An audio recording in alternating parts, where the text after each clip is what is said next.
Kwa hiyo mwalimu, ukiangalia katika historia ni kama hawa Israeli na Iran kwa sasa hivi naona kwamba ndio ni maadui, maana Iran ndio niseme ndio adui mkubwa wa Israeli. Hata kuna kipindi alisema kwamba anataka kuifuta Israeli katika uso wa dunia. Hivi kihistoria ukifuatia zamani ni kama Iran na Israeli walikuwa sana marafiki. Hivi ni kile ambacho kimesababisha sana wawe maadui, na historia yao ya urafiki ilianzaje na hadi ikafika kwa sasa ambao ni imefika kipindi kibaya ambacho ni cha uadui? Unaweza kuelezea kulingana historia na maandiko ndani ya Biblia? Ni somo ambalo ni somo zuri, na hata hivi tunashukuru kwamba watu wafuatiliaji wetu sawa wa channel yetu tulivyokuwa tunazungumzia habari ya nani ya vita vya Israeli na Iran pale kwamba kuna vita, lakini kabla ya vita wale watu wawili, mataifa mawili tuseme, wa Israeli na wa Iran walikuwa ni marafiki, na urafiki wao ni wa karibu sana, yani walikuwa kama vile saa nyingine ni ndugu. Unajua ni kwa muda mrefu sana, urafiki wao ni wa muda mrefu sana. Nadhani umechukua muda wa miaka 2508. Unajua ni muda mrefu sana, urafiki wa miaka 2508 kati ya wa Israeli na wa Iran. Unajua ulianzia kile kipindi cha mwaka wa 529 kabla ya Kristo, wakati ule utawala wa nani? Utawala wa Babeli ulipoondoka, wakati mfalme Koreshi alipokuwa amechukua madaraka ya ulimwengu katika mwaka wa 529 kabla ya Kristo. Ndipo utaona sasa urafiki unaanza pale, na ulikwenda mpaka mwaka 1979 wakati Ayatollah Ruhollah Khomeini wa Iran alipochukua mapinduzi ya mwaka 1979. Kwa hiyo unaona kabisa kwamba kuna urafiki wa hiyo miaka 2508. Nachotaka kukisema ni kwamba kabla ya urafiki ule ni kwamba hebu kabla ya kusoma tuangalie kwamba kulikuwa na utawala unaitwa nani? Utawala wa Babeli. Utawala wa Babeli maana yake ni kwamba ni utawala ambao ile Babeli ni eneo la Iraki. Kwa sasa hivi ni Iraki ya sasa, mwiko inaitwa Babeli. Maana yake ukiangalia Babeli maana yake ni kwamba ili hawa Wayahudi hawa walikuwa wamechukuliwa katika ule utawala wa Babeli. Na walichukuliwa na mfalme mmoja anaitwa Nebukadreza. Kwa sababu Nebukadreza katika historia ni kwamba alianza kutawala mwaka 607 kabla ya Kristo, lakini kipindi hicho kama kwa miaka 8 alikuwa tu ametawala katika Babeli. Ila kwenye mwaka wa 8 wa kutawala kwake nadhani kama ni Wafalme wa Pili 24:12, kwenye ule mwaka wa 8 wa kutawala kwake ndipo akamilikishwa kuwa nini? Mfalme wa dunia. Na hiyo unaweza kupata katika Yeremia sura 27 mstari wa 6, kwa mataifa yote yaliingizwa sasa, yani dunia yote ni kwamba itakiwa sasa inani iwe chini ya utawala wa Babeli, ni chini ya Nebukadreza.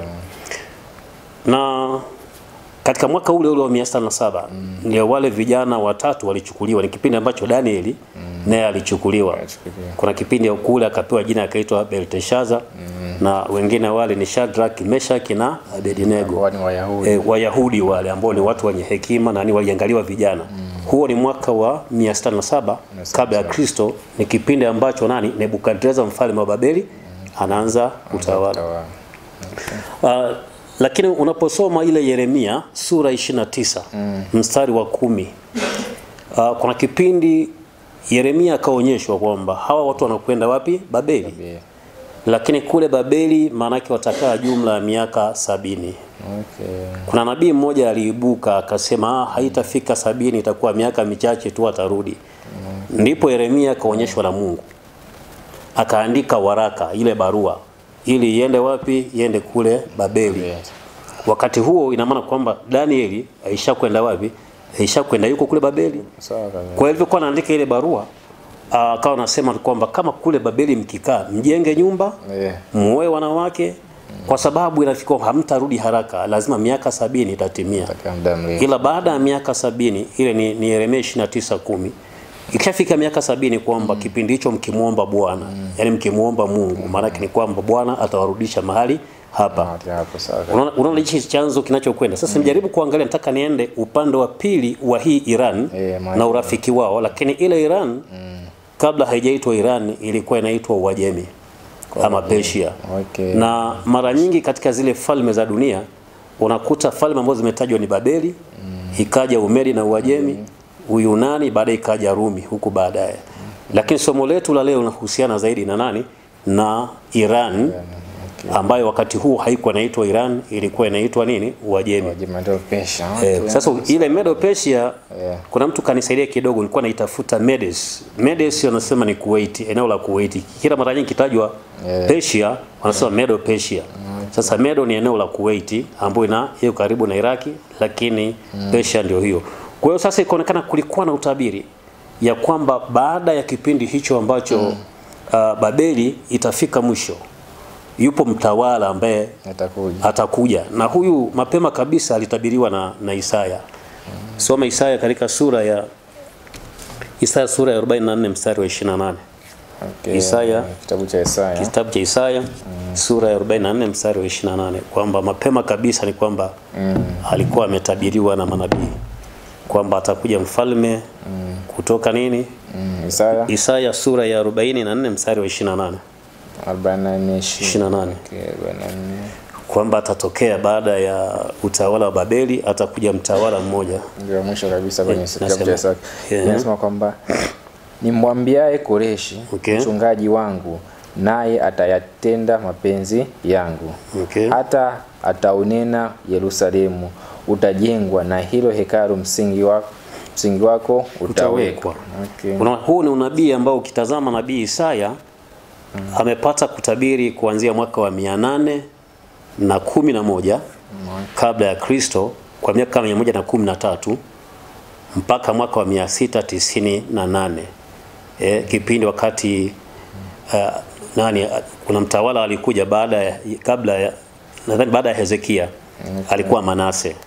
Kwa hiyo maana ni kwamba unabii wa Danieli wa Isaya ulianzia mwaka wa 811 kabla ya Kristo mpaka mwaka wa 698. Sasa angalia uhamisho wa Babeli mara ya kwanza unatokea mwaka 607, Nebukadreza anaanza kutawala.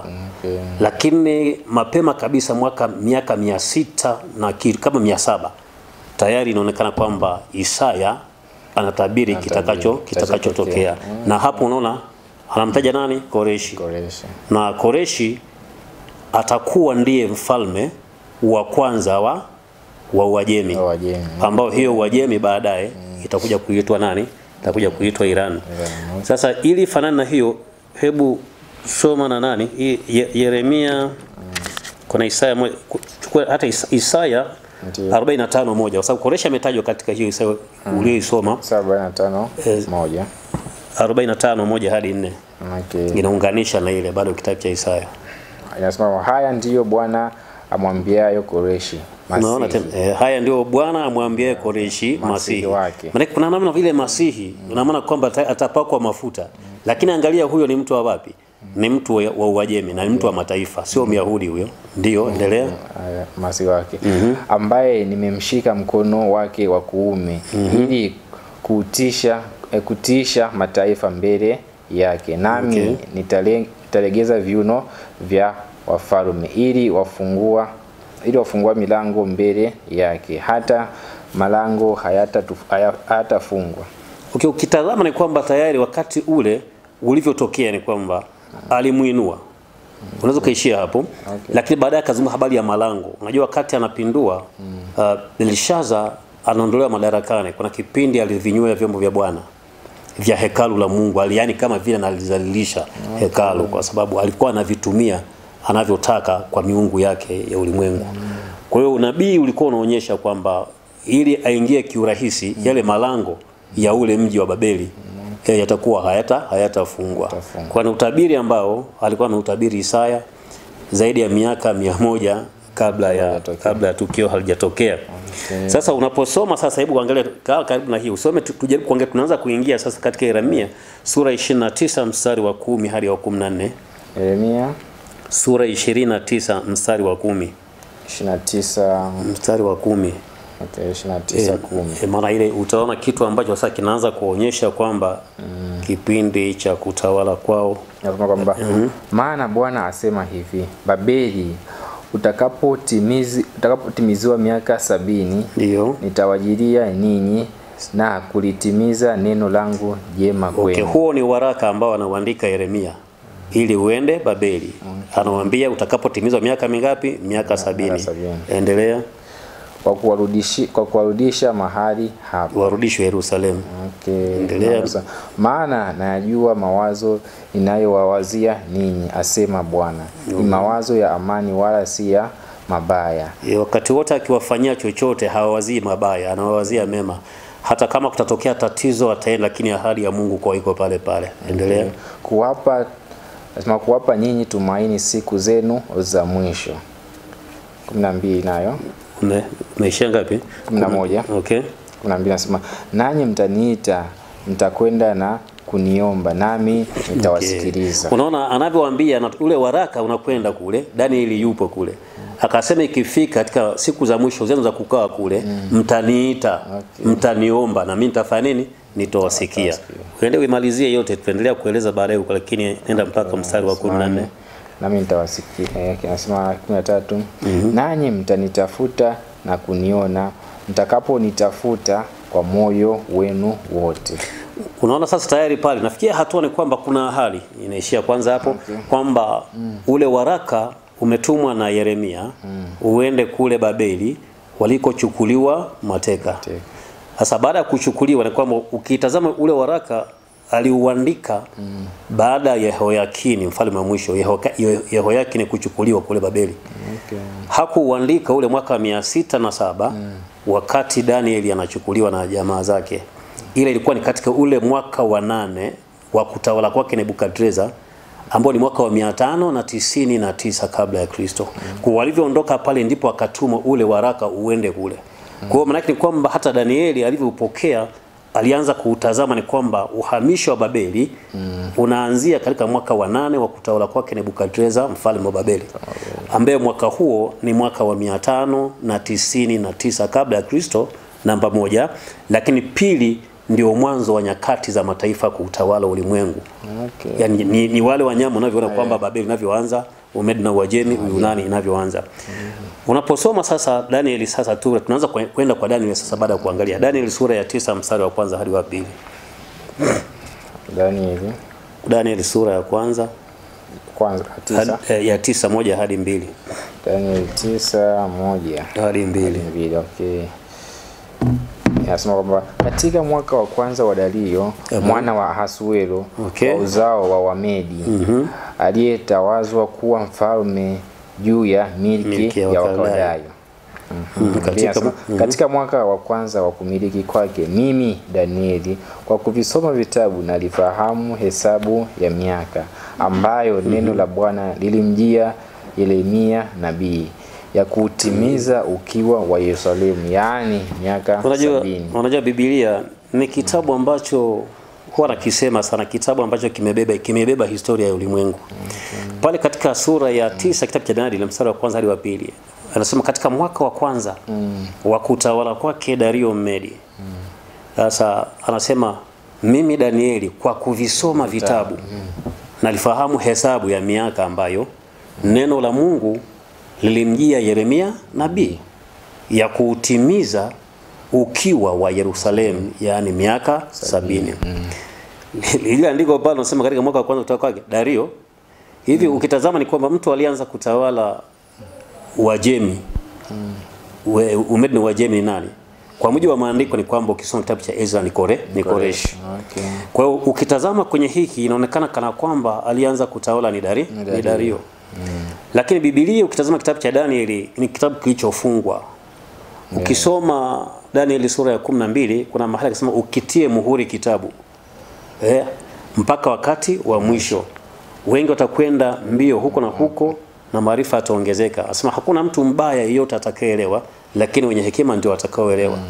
Sasa ukiangalia katika hapa tunaandika Dario Kiswahili na Koreshi. Lakini katika lugha za awazi Darius na Cyrus huwa yanafanana. Sasa ukitazama mara nyingi kitabu cha Danieli, ukikuta mahali pameandikwa Dario, unajikuta ni Koreshi. Na ukikuta palipoandikwa Koreshi ni Dario, sababu vilifungwa. Wasomi wengi kimewasumbua sana. Kwa hiyo hii unapoitazama vizuri pale kwamba ni katika mwaka wa kwanza wa Koreshi, kwa sababu baada ya kuanguka kwa utawala wa Babeli, aliyechukua madaraka alikuwa ni Koreshi. Kuna wasomi wengine baada ya kuona vile Dario, huyu Dario ni upi? Kwa hiyo ikaonekana kwamba labda Dario, kuna mtu Dario namba fulani ambaye yeye alikutoka Kuwait, ambaye akishirikiana na Koreshi. Lakini sasa huyo hata kama atakuwepo huyo Dario, basi atakuwa ni Dario kivuli. Lakini mtu aliyeahidiwa moja kwa moja ni kwamba ni mfalme Koreshi wa Uajemi, ambaye ndiye atakayechukua madaraka kutoka katika utawala wa Babeli, ambao ni wakati wa nani? Wa Belshaza. Kabla ya kwenda hili andiko, ngoja niangalia yale maandiko kidogo jinsi yalivyo. Unajua, kwa mfano wale kuna watawala kama watano kabla ya kuingia mfalme Koreshi. Kulikuwa na watawala watano wa wapi? Wa Babeli. Mtawala wa kwanza alikuwa ni nani? Nebukadreza. Yaani katika kuitawala dunia, maana yake ni kwamba alianzia mwaka wa 599 kabla ya Kristo mpaka mwaka wa 562 kabla ya Kristo. Maana yake alitawala miaka 37. Ndipo akaja Evil Merodach ambaye alitawala miaka miwili kutoka mwaka 562 hadi mwaka 560 kabla ya Kristo. Akaja Neriglissar, yeye akatawala kutoka mwaka 560 kabla ya Kristo mpaka mwaka wa 556 kabla ya Kristo. Akaja na Bonido kuanzia mwaka 556 kabla ya Kristo mpaka mwaka 539 kabla ya Kristo, miaka 17. Ndipo akaja mfalme Belshaza, ambaye Belshaza alitawala miaka 10 kutoka mwaka 539 kabla ya Kristo mpaka mwaka 529 kabla ya Kristo. Unaona miaka 70 imetimia. Unapotazama historia ya ulimwengu huwa hawamuoni sana Belshaza, wanaishia kama kwa huyu na Bonido. Lakini ukitazama katika Biblia unakuta Belshaza. Kwa tunaanza kuona kwamba sasa huyu Babeli inaondoka, inaingia Umedi na Uajemi, Medo Persia, ambao baadaye itaitwa Iran. Katika mwaka wa 529 kabla ya nani? Kabla ya Kristo. Kuna maandiko mengi nitagusa, lakini sasa alivyoingia huyu nani? Mwaka ule alivyoingia mfalme Koreshi. Pale tulishaona kwamba Danieli alisoma ule waraka. Baada ya kusoma, ukisoma ile Danieli sura ya 9, kuanzia mistari ile yote chini hadi 20 na kitu, aliomba dua kwa niaba ya taifa la Israeli. Akaonyesha kwamba kuna maovu mengi japokuwa wamefanya, lakini yeye akasema sisi tumekukosa mengi. Hatuna kwamba tuna jambo jema tulilofanya. Ni kwa sababu ya rehema, ni kwa sababu ya huruma. Kwa aliomba sana. Kwa hiyo alikuwa anaomba kwa niaba ya nani? Kwa niaba ya taifa la Israeli. Baada ya maombi yale, ikaonekana kilichotokea, na kweli ni kwamba Yeremia alisema mkiomba. Kwa ile connection ikaonekana kwamba naye akafanya nini? Akaomba. Alivyoomba, Mungu akaiamsha roho ya nani? Roho ya mfalme Koreshi. Yaani ile roho ikaamka ya mfalme Koreshi. Labda tu nayo niiguse kidogo katika Ezra, tusiache hivi Ezra moja. Kule anafanya maombi, lakini huku Koreshi ametabiriwa, lakini Ezra moja. Lakini wakati huo tayari Mungu anafanya connection, anaunganisha kati ya maombi ya Danieli na mfalme Koreshi. Ezra 1:1 anasema, ikawa katika mwaka wa kwanza wa Koreshi mfalme wa Uajemi, ili kwamba neno la Bwana alilosema kwa kinywa cha Yeremia lipate kutimizwa. Ndio Bwana akamwamsha roho yake Koreshi mfalme wa Uajemi, hata akapiga mbio katika ufalme wake wote, akaiandika pia akisema Koreshi mfalme wa Uajemi asema hivi, Bwana Mungu wa mbinguni amenipa falme zote za dunia, naye ameniagiza nimjengee nyumba katika Yerusalemu ulioko Yuda. Unaona jinsi huyo ni mfalme wa Uajemi ambao baadaye itakuwa ni Iran. Lakini katika mwaka wa kwanza wa kutawala kwake akasema Mungu amenipa nini? Kwamba nikamjengee Mungu wapi? Nyumba Yerusalemu katika nchi ya Yuda. Kwa hiyo unaona jinsi ambavyo urafiki uliokuwa karibu pale. Na kwa mfalme wa Iran hiyo ambaye alikuwa ni mfalme wa Iran. Lakini wakati huo huo ni mtawala wa ulimwengu. Kwa sababu katika huo mwaka wa 529 ile Uajemi ikafanyika falme za ulimwengu. Kwa hiyo ina maana kwamba kwa namna fulani Iran imepata kuitawala dunia. Katika unabii ni kwamba ishaiwahi kuitawala dunia yote, yani sio sehemu ndogo tu, dunia nzima. Na ikaonekana sasa katika ule mwaka wake wa kwanza ikaonekana kwamba roho yake iliamshwa na Mungu alikuwa ametabiri kupitia Isaya. Kwa akatoa amri kwamba hekalu likafanya nini? Likajengwe. Wapi? Yerusalemu.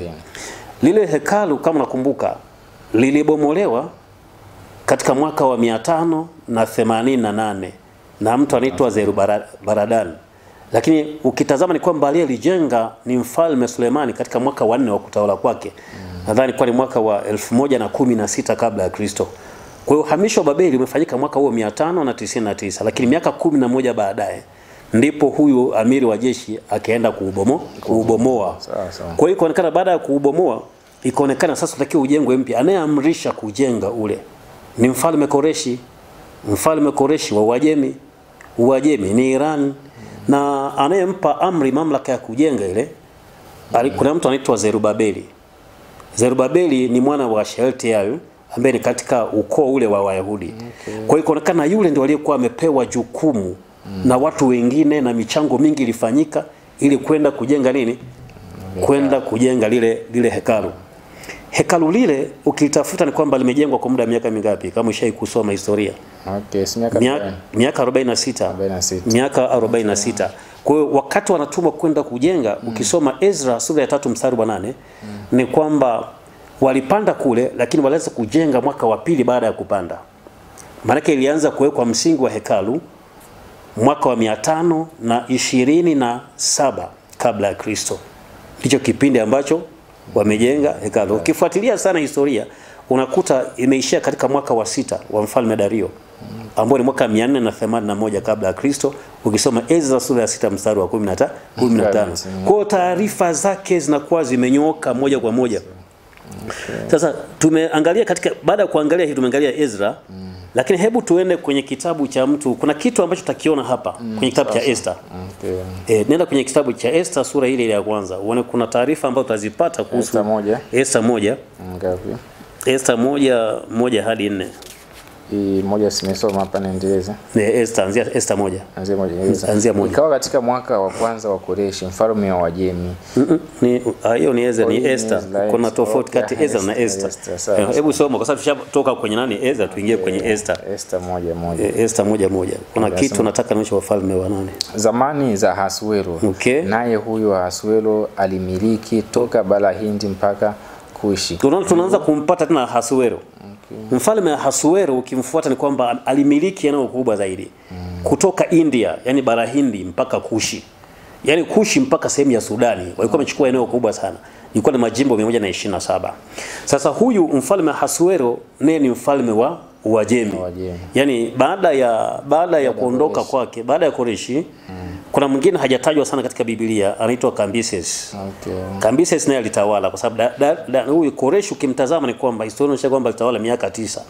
Lakini Cambyses alitawala miaka 8. Baada ya hapo ndio akaja nani? Ahasuero. Unajua Ahasuero na tunaona jinsi ambavyo alitawala katika majimbo makubwa kutoka India, yani yote Iran, lakini kuja India mpaka Afrika katika maeneo ya Kushi. Maana kusema ni Kushi maana yake eneo ya Misri, Sudan yote ile. Kwa hiyo sasa tunaona kwamba hapa anaingia mfalme nani? Mfalme Ahasuero. Anapoingia mfalme Ahasuero ni kipindi ambacho bado Wayahudi maana yake wako kule. Lakini kuna Myahudi mwingine taarifa zake tunazipata alikuwa anaitwa Mordekai. Ni kabila gani ile? Kama ni Benjamin. Sasa Mordekai ni miongoni mwa mateka waliochukuliwa kutoka Babeli, kutoka Yerusalemu katika ule wakati mfalme Yehoyakini anavyopelekwa, yani katika ule mwaka wa 9 mwaka wa 8 wa kutawala kwake Nebukadreza. Yani maana ni miongoni mwa watu walioondoka katika mwaka wa 599 kwenda nini? Kwenda kule Babeli. Kwa hiyo kuonekana sasa huyu anaitwa nani? Anaitwa Mordekai. Sasa Mordekai alivyokwenda kule ikaonekana kwamba ana huyu nani? Esther. Esther alikuwa anaitwa Hadasa. Esther alikuwa ni mtoto wa mjomba wake ambao wote walikuwa ni kama yatima, walikufa. Sasa yeye alimchukua kama mtoto wake. Sasa kuna kipindi ambacho huyu mfalme Ahasuero alifurahi sana, utawala wake ulikuwa mzuri. Kilichotokea siku moja akafanya harusi kubwa sana.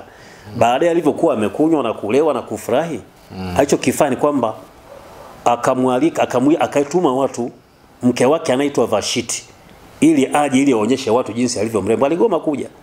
Na baada ya kugoma kuja, kilichofanyika ni kwamba alichokifanya kama kazalilika. Kwa aliita wakubwa wake wale, yani watu wenye hekima, wanaojua nyakati na majira, kwamba huyu afanyike nini. Ikaonekana kwamba asija katokea tena kwenye mbele ya mfalme, maana amefanya ufedhuri. Unajua hata leo hizi sheria, kuna sheria wanaita sheria za Umedi na Uajemi zisizobadilika. Nadhani hata Uislamu kuna nyingine wamezichukua. Mwanamke akiwa mfedhuli moja kwa moja, kwa kweli kitakachomkuta ni kikubwa, anaweza kupigwa mawe akafanya chochote. Kwa hiyo maana yake ni kwamba wale wenye hekima wasema huyu asitokee tena. Lakini baadaye katika ile ufalme wake atafutwe binti ambaye yeye awe mzuri, lakini achunguzwe afikie viwango ambavyo mfalme anavihitaji ili apate kuolewa. Kwa wengi walijitokeza. Lakini mwisho wa siku akajitokeza Hadasa. Lakini wakati huu unakumbuka ni kwamba Mordekai alikuwa hajajidhihirisha kwamba huyu Hadasa ni ndugu yake. Na hili linaonyesha kwamba kwa namna moja ama nyingine Wayahudi wana asili ya upelelezi. Wanaweza kaishi mahali vifani wakajificha, wanapojificha kama sio kumbe wana mambo yao. Kwa baadaye mwisho wa siku ikaonekana kwamba Esther au Hadasa akaolewa na mfalme Ahasuero, na jina lake akabadilishwa akaitwa Esther. Unajua miungu ya kule Esther maana yake Maashtorethi, maana yake mabinti. Kwa akawa vile. Baada ya kuwa kule kuna mtu mmoja anaitwa Hamani. Yule Hamani anaitwa ni Hamani Mwagagi. Yaani Mwagagi, Agagi ukifuatilia katika wa Samuel wa kwanza 15 kulikuwa na yule mfalme wa Agagi wa Amaleki. Sasa Agagi ukimtazama huyu naye Hamani, japokuwa amefanywa waziri mkuu kule, lakini alikuwa ni Muamaleki. Sasa waangalie Waamaleki ni watu gani? Amaleki ni mtoto wa Elifazi.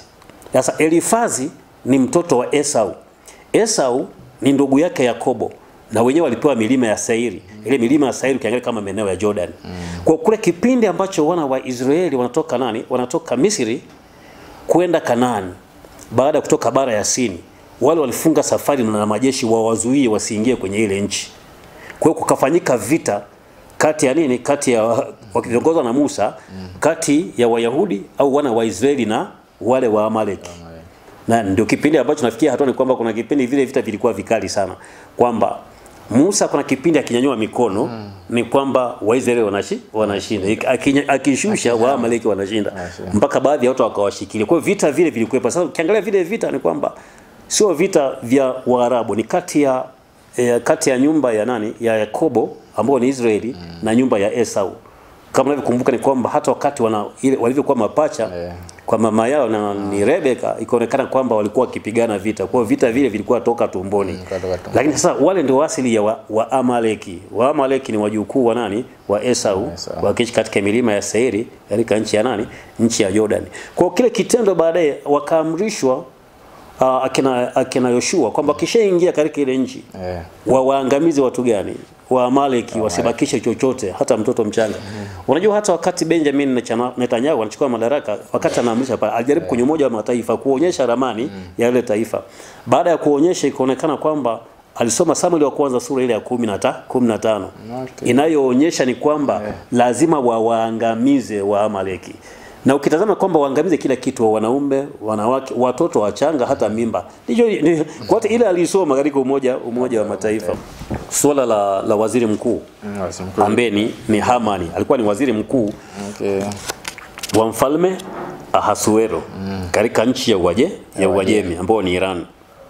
Sasa yeye kuna kipindi alifanyika waziri mkuu, Mordekai alikuwa tu kama mlinzi. Miongoni mwa wale walinzi, haingii mpaka ndani katika lile jumba la kifalme, lakini alikuwa anaishia milangoni kama walinzi wa nyumba, wale walinzi wa nyumba. Kwa sababu unajua kwamba alikuwa hajajitambulisha kwamba Esther ni ndugu yake, isipokuwa alikuwa anamtembelea kiujanja. Ni ujanja wa Yahudi. Kwa hiyo sasa kile kitendo ikaonekana kwamba wakati anaporudi kutoka kwa mfalme yule Haman, waziri mkuu, hao watu wote walinzi wa mfalme walikuwa wakimsujudia. Sasa Mordekai hamsujudii. Wale jamaa wakasema, wewe mbona huyu mtu vipi, mbona hakusujudii? Ana hiki kiburi kinatoka wapi? Baadaye kuna kipindi alifurahi sana, kuna mbinu zifanyika, akaalikwa kule, akata anatoka. Amefurahi sana, alialikwa kiujanja na Esther, kuna mambo fulani tayazungumza. Kwa hivyo kwa anatoka pale, ikaonekana kafurahi sana. Alikiona kwamba hasujudiwa, akasema sasa huu tukufu wangu wa kualikwa na malkia hauna maana. Ina maana kwamba mpaka huyu mtu huyu kwanza nimfanyie kitu. Kilichofanyika unajua ni nini? Akatoa sababu katika ule ufalme. Akasema, mfalme Ahasuero, katika nchi yako ni kwamba kuna watu ambao ni wakorofi, ambao hawazifuati sheria zako, hawakutii. Kwa hiyo maana ni kwamba hawa watu ikaonekana kwamba watakiwa wafanye nini? Waangamizwe. Na Haman akasema, mimi nitalipa gharama. Kwa hiyo sasa mfalme akasema, basi kama hawa watu ni watu ambao wako kinyume na utaratibu wa taifa letu, maana ni kweli wafanyiwe hivyo. Sasa akampa nini? Kulikuwa na pete ya muhuri, yani kama ni muhuri wa mfalme, kwamba andika utakavyoona ili waangamizwe hawa watu, kadi utakavyoona wewe. Halafu unapewa muhuri wa mfalme ili kwamba ukishaandika hiyo sheria ni ya Wamedi na Waajemi isiyobadilika, yani kishaandikwa imeandikwa. Kwa hiyo akapanga siku katika mwezi wa Adari kwamba ikifika siku ipigwe mbiu, Wayahudi wote waangamizwe. Unajua kuna kipindi baada ikaonekana kwamba watu walimwambia kwamba huyu nani? Mordekai. Sio Mordekai tu kama Mordekai. Huyu Mordekai ni Myahudi na Wayahudi wameenea katika nini? Katika Uajemi. Kwa hiyo kwa namna moja ama nyingine ipigwe mbiu au uandike barua, asiangamizwe peke yake, lakini waangamizwe Wayahudi wote. Baadaye Mordekai akaja kugundua kwamba Wayahudi wanaangamizwa. Baada ya kusema kwamba Wayahudi wanaangamizwa, ikabidi ampe taarifa malkia. Malkia Esther, kwa bwana huku tunaangamia. Sasa tufanyeje? Akasema, bwana sisi tutaomba huku na wewe uombe kule, ili Mungu atufunulie kwamba tusiangamie. Lakini ndio hapo mwisho wa siku sasa ikabidi sasa Esther amwambie mfalme kwamba naomba umualike nani? Hamani, waziri mkuu, nataka niwaandalie chakula na faraja. Kwa nini sasa hivi kwa anawaandalia vile? Anaalikwa mtu mmoja, si wakazidi kuwa na kiburi kwamba ila mimi napendwa mimi Hamani, kwa sababu katika kupendwa kwangu mpaka mimi nimealikwa na mfalme. Siku ya pili yake kulinistori kidogo ndefu. Siku ya pili yake akasema, unasemaje, labda kuna kitu gani? Kwa nini kuna kitu gani mpaka umekuja? Kwa sababu kuna kipindi ambacho hauwezi kaenda kwa mfalme kabla hajakuita. Ukiingia kwa mfalme kabla hajakuita, maana yake unauawa. Ili usiuawe, maana yake akuonyeshe fimbo ya dhahabu. Kwa hiyo ukikuta mtu mpaka anakwenda kule, kuna jambo mfalme, sasa kuna nini? Alialikwa mpaka mara tatu. Baadaye ndio Esther akasema, ni huyu mtu mbaya, ataka atuangamize, aniangamize mimi. Ndio akagundua kwamba ndio huyu Hamani. Sasa baadaye afanyeje sasa, kwa sababu sheria imeshaandikwa kwamba waangamizwe. Baadaye kwa sababu ile sheria haibadiliki, mwisho wa siku ikabidi sasa ampe nini? Mordekai. Na yeye aandike na yeye ili wajipambanie ile siku ikifika ambayo wataangamizwa, nao wajitetee. Unaona maana yake kwamba unapata nini? Unapata kwamba Hamani, sijanukuu moja kwa moja, lakini Hamani maana yake ni kwamba alikuwa tayari anataka kuwaangamiza, awafute nini? Awafute Wayahudi. Lakini kumbuka ni kwamba hata huyu ambaye baadaye huku mbeleni Irani ya sasa ya Islamic ni kwamba wanataka waifute Israeli. Lakini kama ukumbuke kwamba kuna kipindi ni kwamba ambacho huyu Hamani ambaye ni Mwamaleki. Waamaleki kuna kipindi Mungu alisema wafutwe. Sasa huyu naye ile roho ikaonekana tafizi roho zinapingana naye, kumbe kule bila kujua, si kama alikuwa anajua kama nataka wafutwe, ni kama wana taarifa hizo. Kwa hiyo naye akasema sasa akawa ameandaa kutumia mbinu ili awafute Wayahudi wote walioko wapi? Walioko kule. Hasa ile siku ikawa ni siku ya kujitetea. Kwamba ukitaka kumfuta naye anataka kukufuta, kwa mnapambana ili onekane kwamba hivi nani mwenye nini, mwenye nguvu. Nadhani kwamba hata tunavyoona kwamba kwa sasa hivi kuna mapambano kati ya hiyo Irani na Israeli, kwamba kuna kila kitu, kila adui yake anayekuja lazima kuna mbinu ambazo zinaibuka ili kwamba apate kupambana. Sasa angalia urafiki, ina maana kwamba baada ya kile kitendo cha kuonekana kwamba wataka waangamizwe, lakini mfalme Ahasuero, mfalme wa Uajemi, ambaye kwa namna moja ama nyingine amegeuka kuwa mkwe wa Mordekai, kwa sababu alimuoa nani? Alimuoa Esther. Kwa hata kile kipindi wakati anajua zile hila za Haman zinaibuka, alikuwa hajajua, alivyojua akatafuta namna ya kufanya nini, ya kuwatetea. Na mwisho wa siku ikaonekana kwamba alikuwa ameandaa na kuna maandiko yanayosema kama hebu soma hii katika Hamani na Hameditata Mwagagi, amri ya tuende katika nani, Esther. Uigusie kidogo Esther sura ya 2 mstari wa 5. Esther 2:5. Okay. Nasema basi palikuwa na Myahudi mmoja huko Shushani ngomeni, jina lake Mordekai bini Yaeli bini Shimei bini Kishe, wa kabila Benjamin. Okay, nadhani kwamba hiyo sio habari yangu uliyotaka, lakini niliyotaka zaidi ni kwamba Esther 3:5 na 6. Hebu chukua tu, kwa sababu nataka waangamize. Kuna kipindi kwamba alivyotaka kuangamiza. Esther 3 mstari wa 5. Hata Hamani alipoona ya kwamba Mordekai ainami wala kumsujudia, alighadhibika sana. Akaona si shani kumtia mikono Mordekai peke yake. Ndio hilo uliokuambia. Lakini sasa habari ya kujilinda inapatikana katika Esther sura ya 8 mstari wa 11. Okay. Jinsi ambavyo sasa wao wameambiwa kwamba wajilinde. Esther 8:11. Nasema katika barua hizo mfalme aliwaruhusu Wayahudi wakusanyike katika kila mji na kuzisimamia maisha zao, kuangamiza na kuua na kulifisha jeshi lote la watu na la jimbo watakao waondokea. Unaona, kwa hiyo hapo sasa aliwapambanisha. Kwenye ile mapambano Haman ndio alishindwa. Unajua kuna kipindi fulani kabla ya kushindwa pale, kuna kipindi ambapo mfalme Ahasuero alitonywa au alipewa taarifa za kiintelijensia. Wayahudi ni maintelijensia kwa muda mrefu, kwa sababu wakati alivyokuwa kwenye kulinda pale mlangoni, kuna watu wawili walitaka wampindue mfalme Ahasuero. Njama zao zikajulikana. Zilipojulikana, Mordekai akampa taarifa Malkia Esther, ambaye kwa namna ni mpwa wake au ni mtoto wake. Alipompa taarifa, yule naye akampa nini? Akampa mfalme Ahasuero. Mfalme Ahasuero alipopata zile taarifa, maana yake akachunguza. Kwenye uchunguzi wa kuwatega wale watu, ikagundulika kwamba kweli kulikuwa na njama za wale watu wawili kutaka kumpindua nani?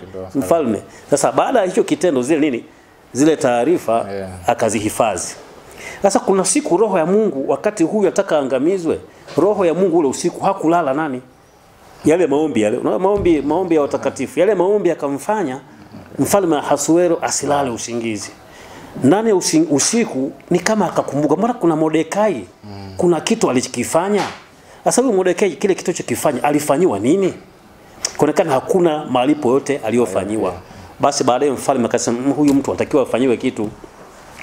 Akasema itabidi kwamba tuandae yule ni kama farasi wa mfalme, kwamba apambwe kama vile ni mfalme, halafu aitwe Mordekai, avalishwe mavazi ya kifalme. Akisha valishwa mavazi ya kifalme, maana yake ni kwamba kuna mtu mwingine ambaye ni mtu maarufu katika ule ufalme, awe anapiga mbiu nyuma yake, kama ile kwamba jamani, mtu yoyote ambaye anapendwa na mfalme atakiwa afanyiwe kama hivi. Kwa sasa wakati anaongea tu hivi hivyo, ikaonekana kwamba kuna kipindi Haman alikuwa aingie katika ile sherehe ile siku ya kula chakula ya 3. Baadaye ikaonekana okay, ndio anauliza swali sasa kwamba Haman, wewe unafikiri kwamba mtu ambaye mfalme amempenda atakiwa afanywe nini? Ndio akatoa ile wazo kwamba huyo mfalme bwana, huyo mtu itakiwa afanywe 1 2 3 aliyosema yale, kwamba apande katika farasi wa kifalme ambaye mfalme anampenda, na avalishwe mavazi ya kifalme, halafu atokee mtu mstahiki ili azunguke katika mji aseme hivi ndivyo anatakiwa kufanyiwa mtu ambaye anapendwa. Sasa wewe maana ajua atafanywa yeye. Maana si amealikwa, akaambiwa kuanzia leo sasa hivi neno lako lisipungue hata hili moja. Kamfanyie Mordekai vile vile. Sasa wakati huu alikuwa anataka akamwangamize kesho yake afu baadaye. Sasa hivyo waambia mke wake na washauri wake, bwana yamenitokea haya. Akasema kama wewe unapambana na Myahudi umeanza kuanguka mbele za hutamweza. Alidhalilika sana. Ina maana kwamba alimzungusha Mordekai katika ule mji, alirudi akiwa amefedheheka sana. Kuna watu wengi tukaze kwenda mbele, ile taifa limebarikiwa. Ukishafanya chochote kile ukitaka uliangushe, mwisho wa siku utafanya chochote kile, lakini mwishoni utafanya nini? Mwishoni utafedheheka. Sasa tunaondoka huko, sasa tunakuja kwenye utawala. Tulishakuja kwa Ahasuero. Tunaenda kwenye utawala wa mtu mwingine anaitwa Dario. Unajua Ahasuero alitawala miaka 25 kuanzia mwaka wa 512 kabla ya Kristo mpaka mwaka 487 kabla ya Kristo, ndipo akachukua mfalme Dario. Sasa Dario wakati alipochukua madaraka, kuna watu kule nane katika nchi ya Israeli ya Uyahudi, ambao wale watu ukiwatazama walikuwa wametokea upande wa Ashuru, wengine Babeli. Kuna mfalme Senakeribu aliwaleta. Unajua baada ya wana wa Israeli kuondoka, aliwaleta watu wa mataifa mbalimbali. Na wale watu wa mataifa mbalimbali, kama nakumbuka, ni kwamba ile nchi ya Israeli ilikuwa ni moja, ilikuwa na kabila 12. Lakini mwaka wa 981 iligawanyika kaskazini na kusini. Kaskazini alipewa Yeroboam mwana wa Nebati kutawala kaskazini, yale makabila 10, ambapo mji wake mkuu baadaye ukaitwa Samaria. Maana wale kwa hivyo gawanyika ni kwamba ile kaskazini ambao ina makabila 10, mji wake Samaria, wale watu walichukuliwa uhamisho wa nini? Wa Ashuru mwaka 721 kabla ya Kristo. Kwa hiyo miaka 122 baadaye ndipo hii Yuda. Ukizungumzia Yuda, asilimia kubwa unazungumzia kabila la Yuda na pamoja na makuhani wa Lawi na nusu ya kabila ya Manase, ambao wao ndio waliopewa nini? Yerusalemu ukawa ni mji wao mkuu. Maana ile nchi iligawanyika pande mbili, kabila 10 kaskazini, kabila 2 kusini. Kwa ile kusini katika uhamisho wa Babeli, maana yake waliokwenda ni kusini zaidi sana kabila la Yuda. Na maana ukizungumzia hili Wayahudi unanasibisha na Yuda, japokuwa baadaye sasa wakawa wanaweza ikawa jina la nchi kama taifa. Kwa hiyo tunaona kwamba sasa baadaye anachukua huyu ulisema katika mwaka 487 anachukua nani? Dario alipochukua madaraka, kuna baadhi ya watu walileta mashtaka. Wakati lile jengo hekalu linaendelea kujengwa, ambalo ni mfalme Koreshi wa Uajemi aliamuru lijengwe, wakiongozwa na Zerubabeli. Kuna watu walikuja wakawazuia wale waliokuwa kule, kama kuna watu wametoka huko, mfalme Koreshi mfalme Dario waliotoka huko waliujenga ule mji wa kuasi, ambaye kutokana na uasi wake alikuja mfalme wa Babeli akauvunja. Sasa tunataka tuwazuie watu wakiwepo mpaka Waarabu na nini. Kuna mtu anaitwa Mwarabu alikuwa ni mkali kweli kweli ile wasijenge. Sasa baadaye hapo unajua Dario alikuja baadaye. Ndio maana nakwambia kati ya Koreshi na Dario aliyetangulia ni nini? Ni Koreshi. Kwa sababu hata Dario alikuwa hajajua, kwa sababu kutoka kwa Koreshi hapa katikati nisema alikuja nani? Alikuja Kambises, akaja Ahasuero, baadaye ndo akaja Dario. Ni miaka mingi kwa mpaka ule waraka wa Koreshi wa mwaka wa kwanza wa kutawala kwake hakuuona. Baadaye wakaenda kwenye wilaya inaitwa wilaya ya Kimeta. Walivyo wanaangalia kule ikaonekana kwamba kweli mfalme Koreshi alitoa amri. Ndipo mfalme Dario na yeye akasema, jamani, hiyo kazi ya Mungu msiizuie. Kwa hiyo ikabidi naye akaitia nguvu ile kazi ya ujenzi wa hekalu la Yerusalemu. Ndio maana katika Ezra mstari wa nani wa Ezra 6:15 ndipo sasa lile hekalu kafanya nini? Hekalu likakamilika. Hebu isome katika Ezra 6:15. Ezra 6:15. Endelea kuisoma. Tutazungumza kwamba kulikuwa na uhusiano mzuri sana kati ya Wayahudi na hawa watu wa Iran au Waajemi. 6:15 nasoma, nyumba hiyo ikamalizika siku ya 3 ya mwezi Adari katika mwaka wa 6 wa kutawala kwake mfalme. Unaona mpaka tarehe inajulikana. Maana ile nyumba ilikuwa siku ya ngapi? Siku ya 3. Siku ya 3 ya mwezi wa Adari. Ilikuwa ni yani ile nyumba ilimalizika Jumapili tarehe 3 mwezi wa Adari mwaka wa 481 kabla ya Kristo. Mpaka siku inajulikana ilikuwa Jumatano, ambapo ndio ile hekalu likafanya nini? Likakamilika. Miaka mingapi? 46. Lakini kama nilivyosema pale mwanzoni, nikasemaje, ni kwamba tayari hata huyu nani huyu Dario alisisitiza, na Dario ni Mwajemi, ni Mwirani, lakini bado anasisitiza kujenga hekalu la Mungu la nini? La Yerusalemu, sio msikiti. Anazungumza habari, kwa hiyo kuna uhusiano mzuri, mpaka hata waliokuwa na wakorofisha alikuwa anawalinda. Lakini baada ya hapo ni kwamba unakumbuka, baada ya kutoka Dario tunaingia kwenye mfalme mwingine anaitwa Artashasta. Pale mwanzoni aliyekuwa ameenda aliyetoa amri ya kujenga hekalu alikuwa ni Koreshi katika mwaka wa kwanza, na aliyekuwa anakwenda kule alikuwa ni nani? Alikuwa ni Zerubabeli. Lakini baadaye kuna amri nyingine ilitolewa kwa ajili ya matengenezo ya nini? Ya ibada. Yani ni mfumo wa ibada ulikuwa umepotea. Kwa hiyo ikaonekana kwamba ni aliyekwenda kule alikuwa ni Ezra. Kwenye kitabu cha Ezra ndio Ezra.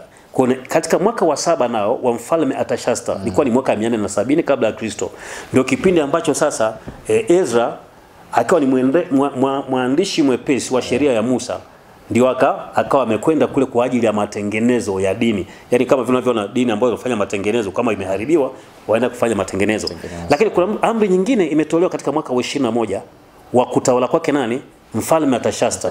Na unasoma katika kitabu cha Nehemia ile sura ya kwanza mstari wa kwanza, lakini sura ya pili mstari wa kwanza, na katika mwaka wa 20 kwenda mwaka wa 21 wa kutawala kwake nani? Kutawala kwake mfalme Artashasta.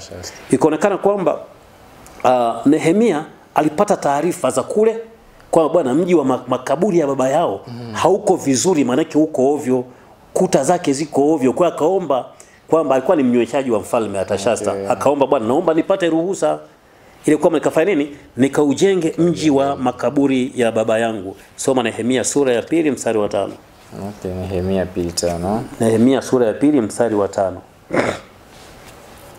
Tunajaribu kuzungumza uhusiano mzuri uliokuwepo kati ya Israeli na nani? Na Uajemi ambao sasa ni Iran. Okay? Nehemia 2:5 nasema, nikamwambia mfalme, mfalme, ukiona vyema na ikiwa mimi mtumishi wako nipata kibali machoni. Kibali ni amri, ndio. Tafadhali unipeleke mpaka Yuda. Uende mji wa makaburi ya baba zangu nipate kuujenga. Akaruhusiwa.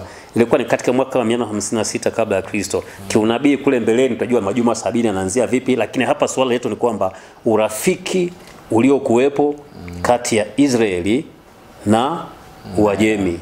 Yaani walikuwa ni watu wa karibu sana, kiasi kwamba ni kwamba hao si ndio waliowachukua uhamisho wa Babeli, wamechukuliwa na nani? Na Nebukadreza mfalme wa Babeli. Lakini baada ya hapo ikaonekana japokuwa wako uhamishoni, akaja mfalme Koreshi wa Uajemi, ambaye yeye Biblia imesema ni masihi wangu, ni mtumishi wangu. Biblia inasema ni mchungaji wangu, kisoma ile 44, kwamba anatumwa japokuwa ni mtawala wa ulimwengu, lakini basi alipata fursa ya kuwalinda Wayahudi wakiwa utawanyiko. Kwa maana ni kwamba unaona karibu na undugu. Na leo nikwambia mpaka Esther ambaye ni Myahudi ameolewa na Ahasuero mfalme wa Uajemi na Irani. Kwa ni watu ambao walikuwa karibu zaidi. Kwa maana kama imetawala nini? Ile Uajemi imetawala dunia. Lakini kipindi hicho Esther kwa sababu ni malkia alikuwa na mamlaka, kiasi kwamba unajua mara nyingi mwanamume mfalme anasikia sauti ya nani? Ndio maana kuna masuala mengi amesikiliza. Kwa hiyo ina maana kwa pamoja ni kwamba urafiki umekuwa karibu kiasi kwamba Irani pamoja na Israeli wametawala dunia kwa pamoja. Tumekwenda kwenye nani? Kwa mfano tumekwenda kwenye hii habari ya mpaka kipindi cha mfalme Artashasta, lakini nyuma kidogo kama nakumbuka kuna kipindi Dario. Dario mwenyewe wale vijana wale vijana watatu, Shadrach, Meshach na Abednego, waliokuwa wametumbukizwa kule kwa hila za watu, baadaye kilimuumiza zaidi. Hata kipindi fulani Daniel katika tundu la simba, kila kipindi kitokea wakifanywa hila. Bana kuna raia inawezekana raia wakafanya hila, lakini viongozi wa Iran au wa Uajemi na walikuwa wakiwafanyia mambo mazuri. Kwa kulikuwa na urafiki wa karibu kabisa. Sasa tuseme kuna kitu kimoja kwamba hivi hawa watu wa nani, hawa kuna dini ya Kiyahudi. Lakini wale jamaa japokuwa walikuwa wanawatazama wale wenyewe hawajakuwa Wayahudi, lakini kilikuwa ni chombo kizuri cha kuwalinda nini Wayahudi. Na ukifuatilia vizuri kwamba miungu ya kule ilikuwa ni walikuwa wanaabudu jua. Yaani watu wa Umed na Wajemi wanaabudu jua. Na Mungu wao wanasema ni Zoroaster. Yaani kuna kitu Zoroastrianism. Yaani maana Zoroaster ndio Mungu, ni kama ndio Mungu jua au ndio alianzisha hiyo ibada. Na kuna wakati fulani ukisema Zoroaster ukifuatilia vizuri kihistoria unakuta Zoroaster walipata kumuita kama ni Nimrod.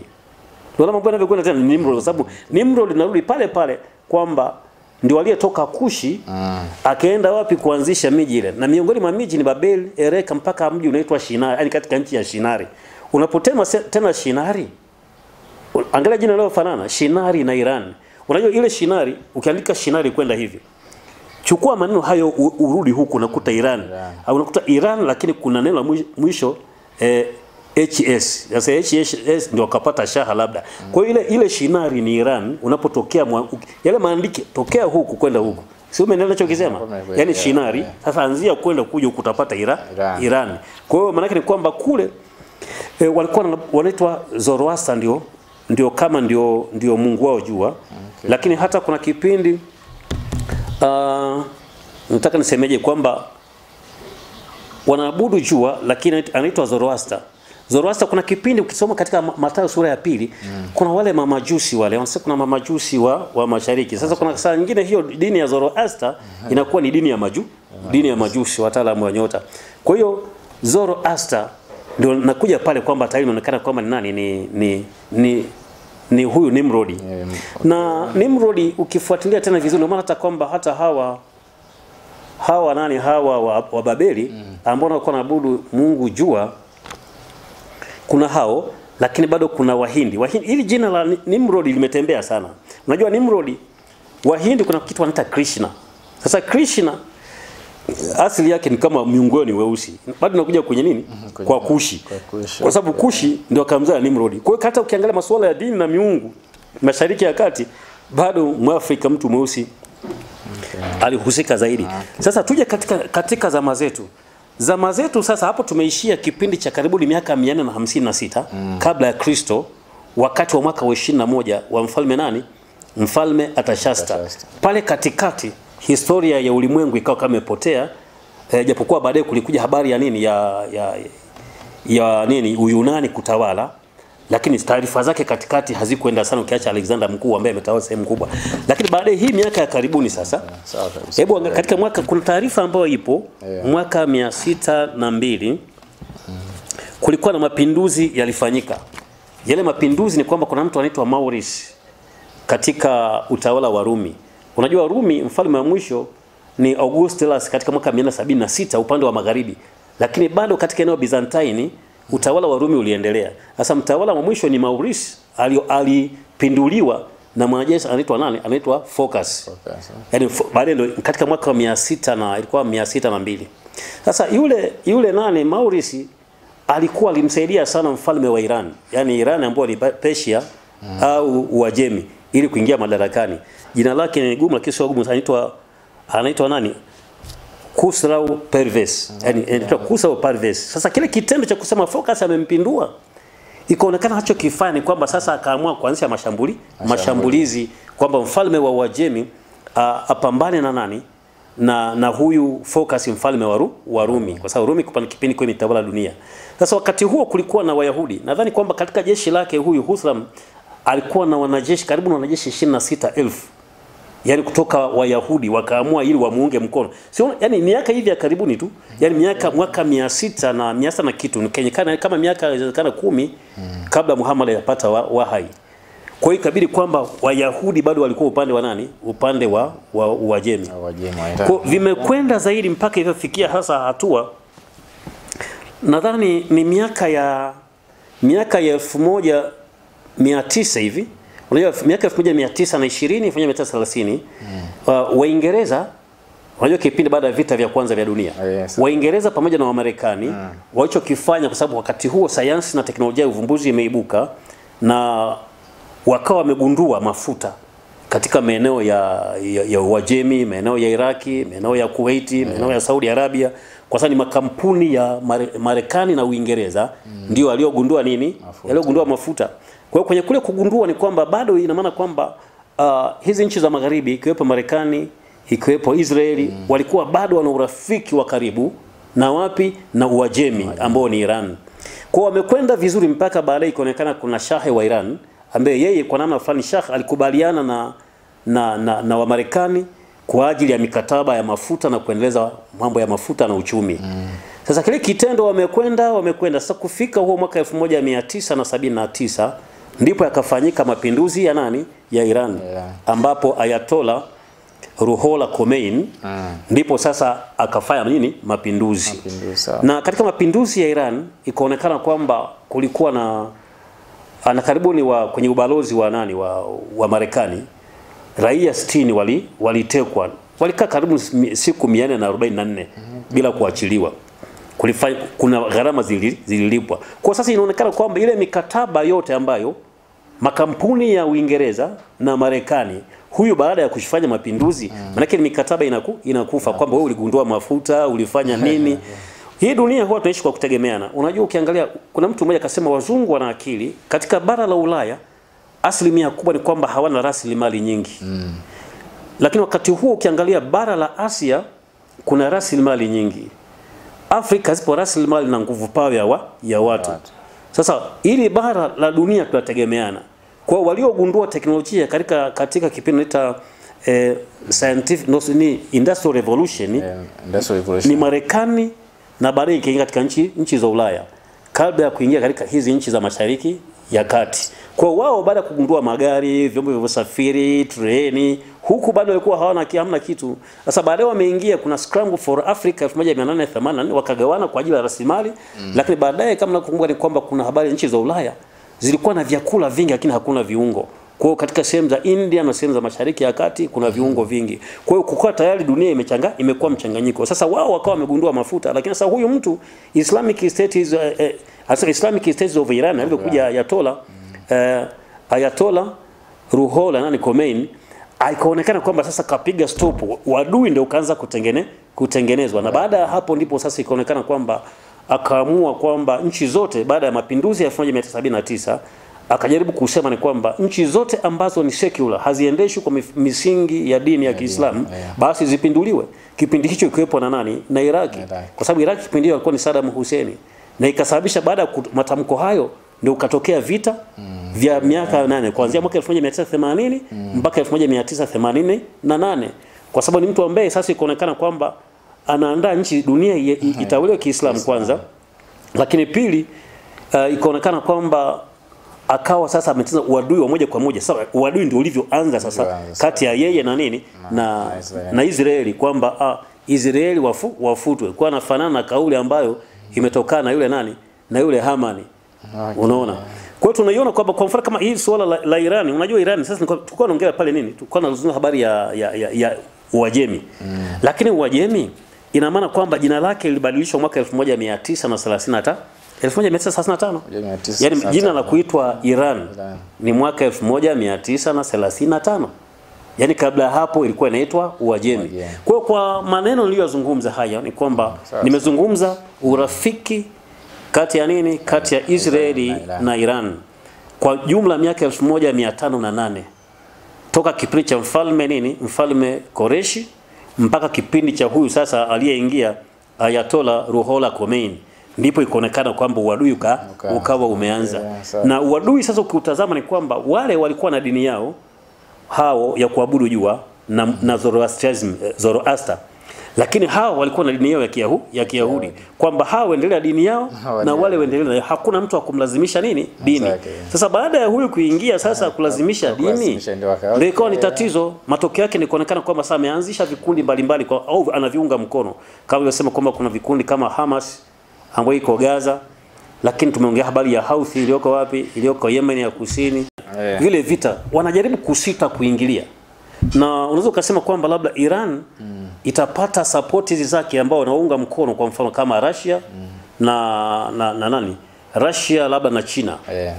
lakini bado hawezi kuingia kwa sababu Russia ina vita vyake kule, lakini vile vile China haiwezi kaingia hivi hivi, maana China ina masuala yake ya upande wa ile bahari inayopanda na Ufilipino na mpaka sehemu ya Taiwan. Okay. Lakini sasa inafikia hatua ni kwamba wanajaribu kuangalia nini maslahi, kwa sababu hata Marekani siku za vita vya kwanza vya dunia na vya pili haikupenda kuingia kwa haraka, na kutokuingia kwake kwa haraka ikabaki na nguvu za kiuchumi. Leo Trump anajaribu kuangalia zaidi ni uchumi zaidi kuliko vita. Anasema make America great again. Kwa hiyo anataka kuingia, ndio maana anachukua tahadhari kubwa. Si kama hawezi, lakini anaangalia nini? Anaangalia gharama. Kwa hiyo nataka kusema ni kwamba hata Iran kama utegemea kwamba ingeungwa mkono sana haraka na Russia, na haiwezekani. Russia mwenyewe huyu Trump